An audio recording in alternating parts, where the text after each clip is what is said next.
విజయనగరం జిల్లాలో వర్షాల కారణంగా ఒక్కసారిగా వాతావరణం మారింది. వేసవితో కుప్పొత్తుక్కుని పెరుగుతున్న ప్రజానికను ప్రస్తుతం కురుస్తున్న వర్షం ఉపశమనం కలిగించింది. విజయనగరం పట్టణంలో పాటు వివిధ మండలాల్లో కూడా వర్షాలు పడుతున్నాయి.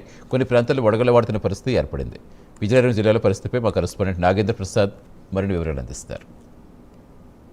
ధోని ప్రభావంతో విజయనగరం జిల్లా వ్యాప్తంగా కూడా వర్షాలు పడుతున్నటువంటి పరిస్థితులు చూసిన ప్రస్తుతం విజయనగరం పట్టణంలో కూడా అనేక ప్రాంతాల్లో పట్టణంలో వర్షం పడుతున్నటువంటి పరిస్థితి. జిల్లా వ్యాప్తంగా కూడా గ్రామీణ ప్రాంతాలకు వర్షం ప్రధానంగా చూస్తే కొన్ని చోట్ల వడగలతో కూడినటువంటి వాన కూడా పడింది. ప్రధానంగా ఏదైతే ధోని ప్రభావంతో నేపథ్యంలో కూడా విస్తారంగా వర్షాలు అవకాశాలు మొత్తం చేరుతున్నాయి.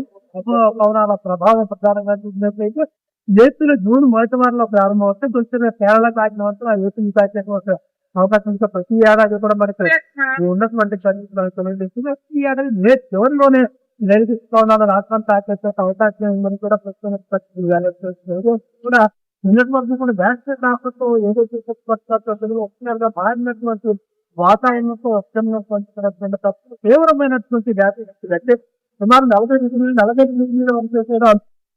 వరకు నమోదైనటువంటి పరిస్థితులు రాష్ట్రం చూస్తున్నారు. ఈ నేపథ్యంలో ఒక్కసారిగా ఈ వాతావరణం మారడం ప్రధానంగా ఉత్తరాంధ్ర ప్రాంతాల్లో ఏదైతే యోని ప్రభావిత ఒక్కసారిగా వాతావరణం మారినటువంటి పరిస్థితులు చల్లదనం కలిగిస్తుంది. ప్రధానంగా గ్రామీణ ప్రాంతాల్లో అనేక ప్రాంతాల్లో పండుగలు స్థానికంగా జాతరలు జరుగుతున్నటువంటి పరిస్థితి నేపథ్యంలో వ్యాసంలో అనేక ఎలా ఉంటారు ఎలా ఉండాలి ఇష్టంతో అలా మరొకటి కరెంటు కాలకు ఇబ్బంది ఉన్నటువంటి నేపథ్యంలో ఎలా ఉండాలి వ్యాసం ఎలా తెచ్చుకునేటువంటి నేపథ్యంలో ఒక్కసారిగా మారిన వాతావరణం ప్రజలు కానీ వాళ్ళందరూ కూడా ఉపయోగంగా కనిపిస్తున్న దిగుబడి ఇంకా కొంచెం రావాల్సిన ప్రభావం చూసే అవకాశం చెప్తున్నారు.